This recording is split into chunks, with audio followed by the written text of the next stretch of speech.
Hi, my name is Jacob, and we're going to be discussing the best rock albums. I made a bracket, so without further ado, let's start on our history of rock.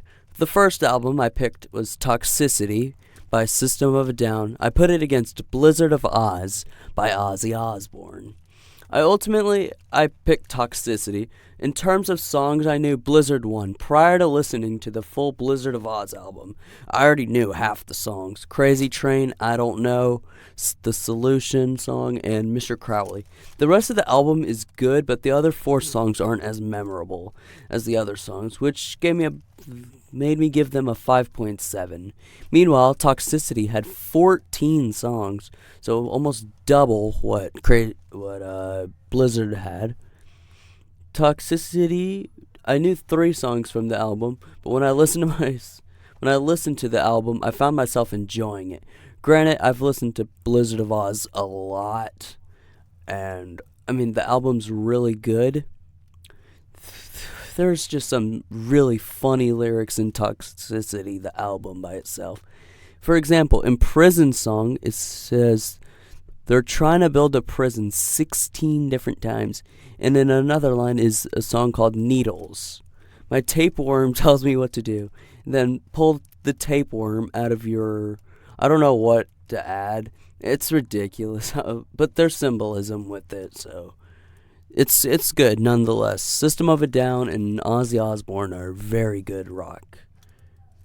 Obviously, Ozzy's been doing it longer, but most of Ozzy's songs are about alcohol abuse, and I'm moving on. I'm not gonna say that those songs are bad, because honestly, Ozzy in himself, he's a walking miracle, how he's still alive. But System of a Down is a movement, so I picked Toxicity. The best song, in my opinion, from Toxicity is either Chop Suey or Aerials. The best song from Blizzard is I Don't Know by Ozzy. Let's move on to round 2. All Hope Is Gone by Slipknot versus Silver Side Up by Nickelback. The battle between my two favorite bands, Nickelback and Slipknot. All Hope Is Gone has 28 songs. Some are just live versions, but some notable tracks are Psychosocial, Duality, Eyeless, Before I Forget, and Snuff. This album dropped in 2008, while the older one, Silver Side Up, released between April and June of 2001, so a little bit before 9/11. And Toxicity itself was released on September 1st of 2001, on the 1st or 4th, I believe. It was like a week or two before 9/11 happened. I'm not gonna lie, initially I really wanted Silver Side Up to win because it's the divorced dad rock band. I enjoy a lot of divorced dad bands that people consider divorced dad music, like Nickelback, Creed, Limp Bizkit, Five Finger Death Punch. But I realized I couldn't just make that the only thing, considering I knew 5 Slipknot songs compared to only 3 for Silver Side Up. I made the choice to have All Hope Is Gone move on, but Nickelback is still one of my favorite rock bands. Round 3, Paranoid versus Nevermind. So Black Sabbath versus Nirvana.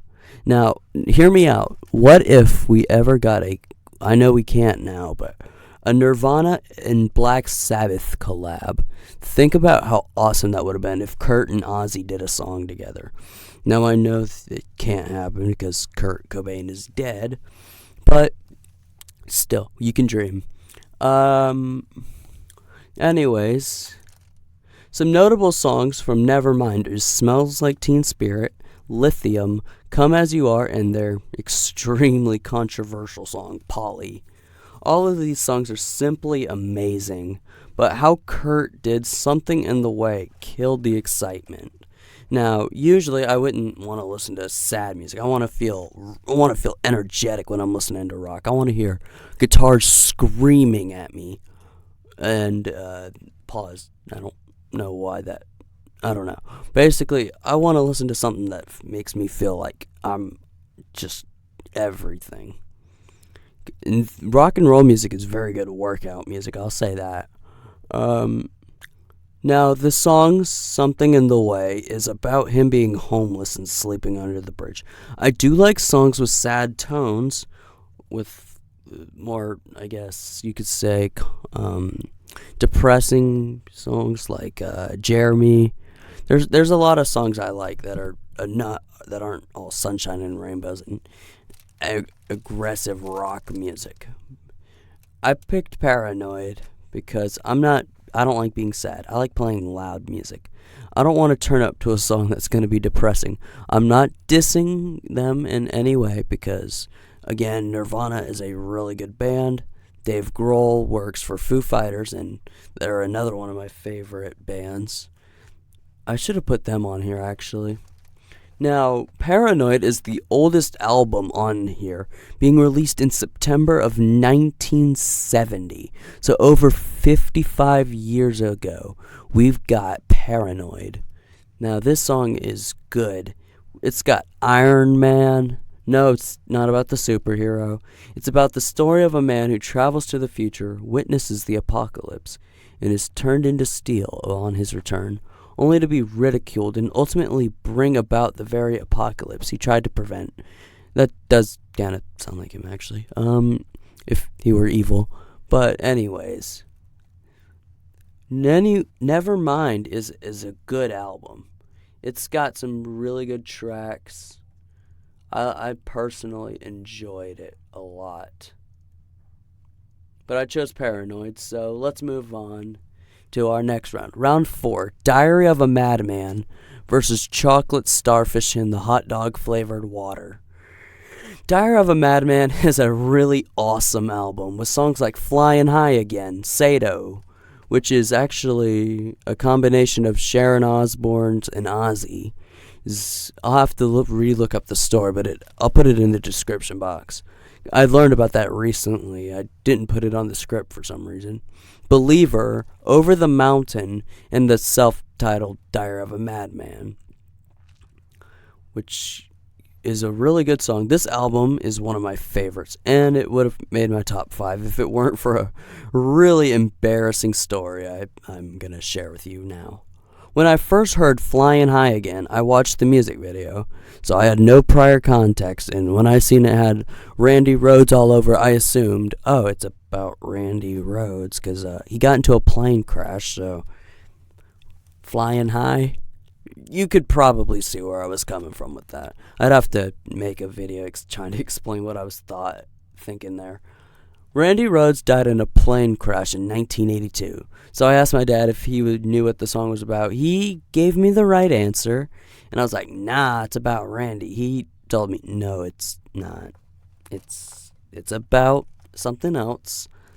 And for a while, I was too embarrassed to listen to that song because of that, and I was like, man, if I listen to that, I'm going to be thinking about, oh, crap, you made yourself look like an idiot, and you're supposed to be the rock guy. No. Yeah. Chocolate Starfish has a few good songs too. My Generation, My Way, Living It Up, my personal favorite, Rollin', Take a Look Around, and Get Your Groove On. Right away, you would think I'd pick this album, but it's a deep and difficult decision. I picked Diary of a Madman. Ozzy is just too good of a pick, is too good not to pick, and after an honestly disappointing first round exit with Blizzard of Oz, I had to go for Diary of a Madman because I just loved this album so much. Honestly, Chocolate Starfish is still a fire album, and if you haven't heard it, go listen to it. Round 5, Significant Other versus American Idiot. Limp Bizkit gets one more shot with Significant Other. This is my second favorite Limp album besides Chocolate Starfish. Against the emo kid anthem, Significant Other gave us Nookie, Break Stuff, and Rearranged. American Idiot gives us the title, American Idiot, Wake Me Up When September Ends, and Holiday. I was already ready to give Bizkit the win, but when I really sat down and listened to Wake Me Up When September Ends, I just was like, oh my gosh, this song is so good. But unfortunately, it wasn't enough to really sway my vote, so I did end up giving the round to Limp Bizkit, but I will say If you haven't listened to Wake Me Up When September Ends, you absolutely need to go listen to it. It is that good. And I promise you, it is not a waste of time. Round 6. $3 Bill, y'all, versus Patient Number 9. Another Ozzy versus Limp Bizkit. Patient Number 9 got me back into Ozzy, and all the songs on there are really good. My favorites are God Only Knows and Dead and Gone. $3 Bill does have a few really good songs like Nobody Loves Me, Counterfeit, and Stuck. Also Sour, I forgot to put that on the list too, but Sour's a pretty good song. This again was tough, but I picked Ozzy's Patient Number 9. I just loved this album a lot. $3 Bill is also within my top 10. I picked Patient Number 9, which is odd because you would assume how much I'm glazing $3 Bill. You would think I'd pick the album, but I picked Patient Number 9. If you disagree with any of these, or if you want to make one of these using the bands I gave you in the description, go ahead and share it with me. I'll look at it and, and if I can see an argument, because this is all just my opinion, by the way. So don't get offended if I don't pick your favorite album. It's all just opinion based. Finally, we've got Way of the Fist versus American Capitalist.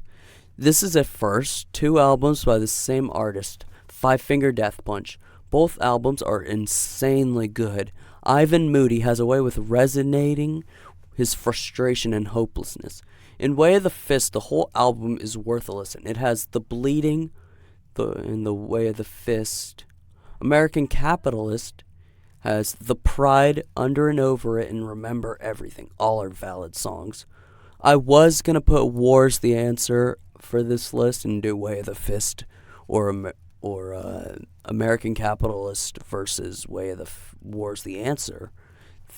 But I ended up deciding I'll just do a separate video on where I just break down that whole album, War's the Answer. I picked Way of the Fist. Finally, on the left side, we have Appetite for Destruction versus The Black Album. Metallica versus Guns N' Roses.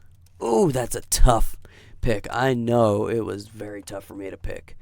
This was one of the toughest picks ever. Guns N' Roses versus Metallica. Appetite for Destruction is an absolute headbanger. Welcome to the Jungle, Sweet Child of Mine, and Paradise City. These are staples of any metalhead's collection.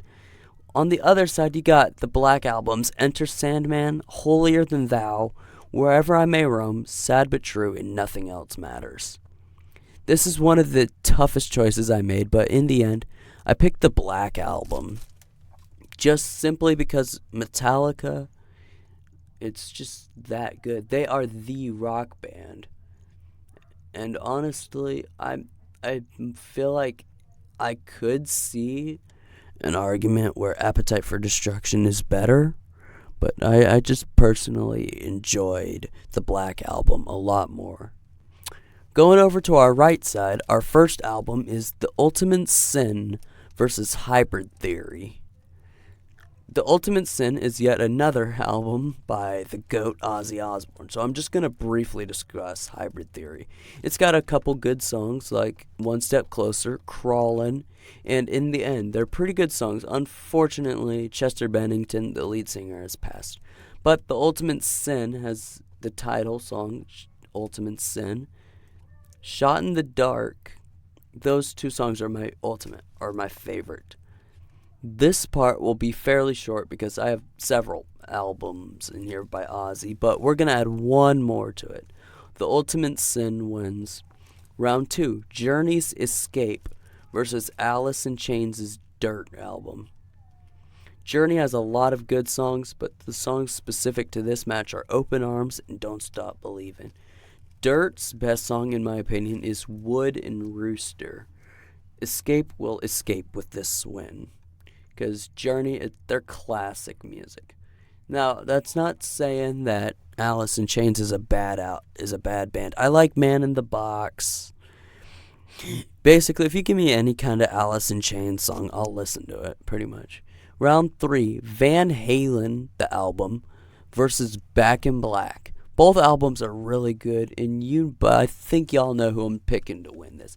Back in Black has Hell's Bells, You Shook Me All Night Long, Shoot the Thrill, Have a Drink on Me, and Rock and Roll Ain't Noise Pollution.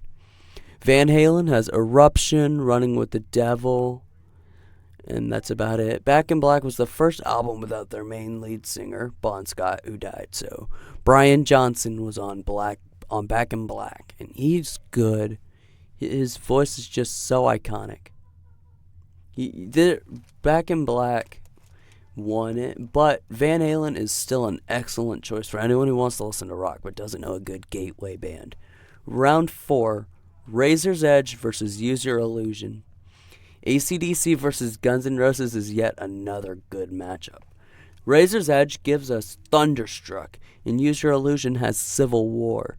Both albums are really good. Personally, I enjoyed Razor's Edge more, but when you hear Slash's guitar playing, it's amazing. And personally, I think Slash is better than Angus. That might be another video idea. In a big upset, Use Your Illusion wins. Round 5, Slippery When Wet versus 1984. Bon Jovi versus Van Halen. Slippery When Wet was the first rock album I bought, versus 1984, which has Panama, Jump, Hot for Teacher. Slippery has Wild in the Streets, You Give Love a Bad Name, and Bad Medicine as my personal picks. Both albums are incredible. Bon Jovi won, but I would really love to hear Van Halen, considering they are one of my favorite hair metal bands. But Bon Jovi moves on to the next round, and we are nearing the end of the qualifiers. Round 6, Hysteria versus The Black Parade. Another emo staple. It's got Teenagers, Welcome to the Black Parade, Famous Last Words, and Helena. Hysteria has Armageddon in it, Pour Some Sugar on Me, and Photograph as notable songs. At first I thought to move MCR to the next round, but Hysteria's Photograph, not the one by Nickelback, is really good and, in my opinion, Def Leppard's best song. Obviously joining Love Bites and Pour Some Sugar on Me. MCR is still a good starter band, considering I listened to them when the supposed emo phase started in 9th grade. I don't know, that seems to be when most kids hit their emo phase, as I like to call it. Not me, though. I went down the hair metal phase and hasn't looked back. Finally, the qualifiers end with Super Unknown versus 10. Soundgarden versus Pearl Jam. There's one particular song on 10 I want to discuss, Jeremy. This song is depressing, even if you don't know what it's about. I don't think I can discuss what it's about, but I'm sure you can go look it up and find out what the song is about. It's sad. Super Unknown also has just one song worthy of noting, in my opinion, Black Hole Sun. I know there's other good songs on Super Unknown, and if you have recommendations for any Soundgarden songs or Pearl Jam songs, please put them in the comments. Or if any rock song, really, I'll listen to any kind of rock. Personally, I think the music video for Black Hole Sun was a bit too disturbing for me. Although both songs I've mentioned have that one super depressing song. I picked 10 because of Jeremy, and it's based off a true story.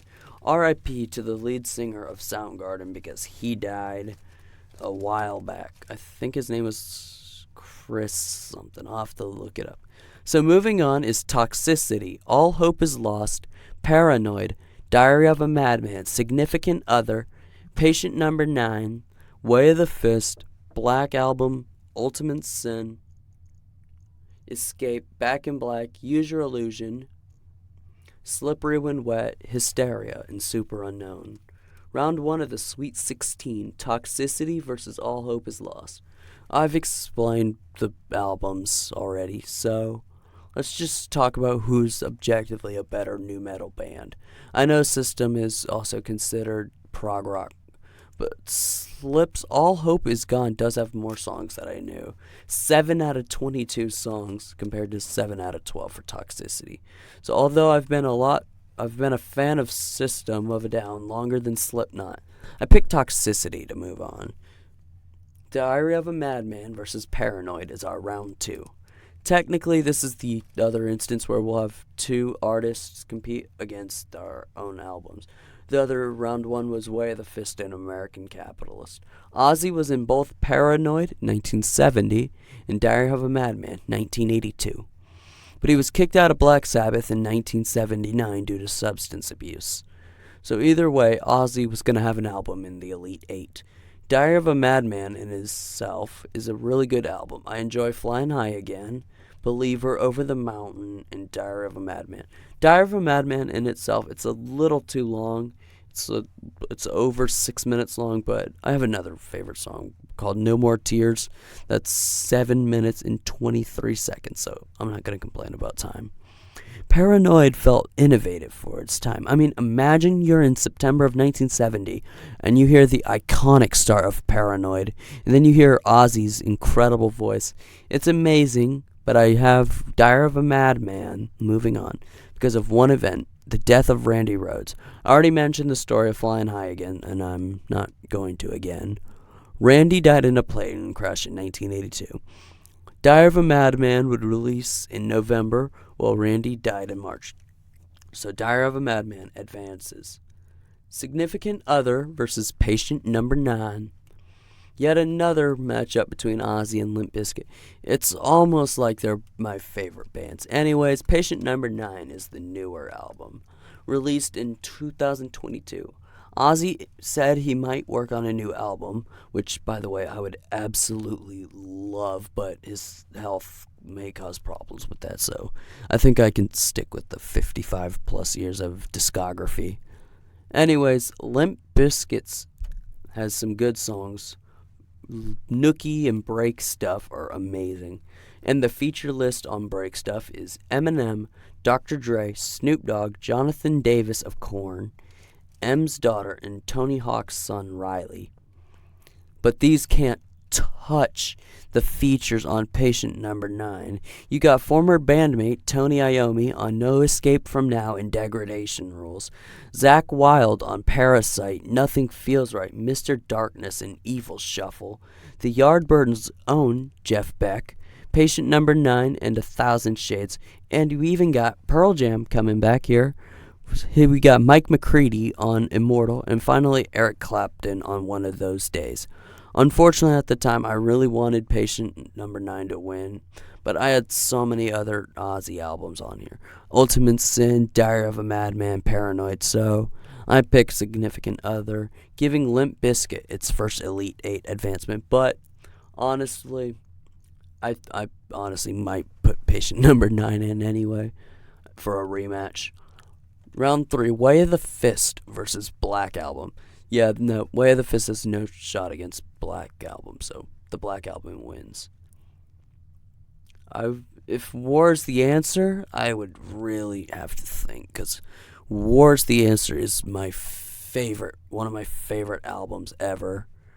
And let's move on. Round 4, Ultimate Sin versus Escape. Journey versus Ozzy. You already had Ultimate Sin. It's a good album. It released in 1986. But Journey's Escape has 5 years on Ultimate Sin, and Don't Stop Believin' and Open Arms are objectively better. I still love Ultimate Sin. It has one of my favorite Ozzy songs, Shot in the Dark. But like I said for Patient Number 9, I put a lot of Oz on here. So maybe I'll do an Ozzy album bracket, or songs, because I don't think he has 26 albums I can pick from. Back in Black versus Use Your Illusion. Use Your Illusion is an alright album, and Live and Let Die, in my opinion, is the best song on that album. But Back in Black has gotta be the best album on here. It has sold 27 million copies compared to Use Your Illusion's 7 million. Now, if I were to combine 1 and 2, then it would beat out Back in Black with 35 million and would add 2 more headbangers, Civil War and Knockin' on Heaven's Door. But mostly what's stopping me from using Use Your Illusion, sorry. Axl Rose is a jerk. He once showed up late to his own show and left after a fan tried to take a picture of him. He's a menace. Great singer, don't get me wrong, but he needs to chill out, kind of, please. Slippery When Wet versus Hysteria. Oh my gosh. The Battle of Hair Metal. I picked Bon Jovi because, like I said, Slippery When Wet was the first album I bought, immediately putting me into hair metal. And my dad, thank you, Dad, for putting me on hair metal. Hysteria is another gateway album I'd recommend if you're trying to get into metal, but I picked Slippery When Wet. Super Unknown versus 10. I picked 10 because of Jeremy and Even Flow. These albums made the Elite Eight: Toxicity, Diary of a Madman, Significant Other, Black Album, Escape, Back in Black, Slippery When Wet, and 10. Elite Eight, round 1. Toxicity versus Diary of a Madman. This is a super tough decision because I love both albums a lot, but I know almost every song on Diary of a Madman and most of Toxicity. Diary of a Madman is nostalgic, but in the end, System will take it because I love the feel of Toxicity. Where I wasn't alive for either release, but I just want to vibe to Toxicity. Probably after this, I'm going to go listen to Toxicity again. Slippery When Wet versus 10. There's no debate. Slippery When Wet wins. Final 4, we have Toxicity, Black Album, Back in Black, and Slippery When Wet. Here's our final 4. Here's where things will be tense. A lot of effort and thought went into these choices. Round 1, Toxicity versus the Black Album. Both of these albums are pristine. System is good regardless of who it's against, but the Black Album is something else. I get chills when I listen to Enter Sandman, and honestly, Nothing Else Matters is really easy to learn on guitar, so I'm trying to learn it. Toxicity in itself is a vibe. Prison Song is the reason I picked the Black Album. It feels more like an infomercial than an actual song. But Arrows could have fixed it if it wasn't for one song that is so good I could not help but pick it. And that song is Wherever I May Roam. Although 6 minutes 44 seconds, it is intense. The guitar playing is beyond belief in Metallica itself. It's heavy. So I picked the Black Album. Round 2, Back in Black versus Slippery When Wet. This was a really tough choice because I like both albums, but I picked Back in Black. The song Back in Black itself is iconic when it comes to metal, and Brian Johnson's screamy metal vocals and the talent of Angus Young beat out the objectively better Bon Jovi just because I really, really enjoyed Back in Black. Like, I could listen to the album 50 times and be completely fine. Back in Black wins, so here's the finals. Back in Black versus the Black Album. Metallica and AC/DC are objectively the best rock bands ever. Brian Johnson's singing voice sounds like he smokes 6 packs of cigarettes every day, but it's so iconic, and I love it for that. Metallica missed me with a few albums, notably Seek and Destroy. I believe that's what the album was called. I'd have to look it up. I think that was a song by them, actually. Specifically, Back in Black would have been impossible to pick between that and Razor's Edge. The Black Album is incredible, but it's a must for any metalhead. But Back in Black will win it all. Thank you for listening. This was Jake, and I'm going to be rocking into the sunset. Thank you for listening.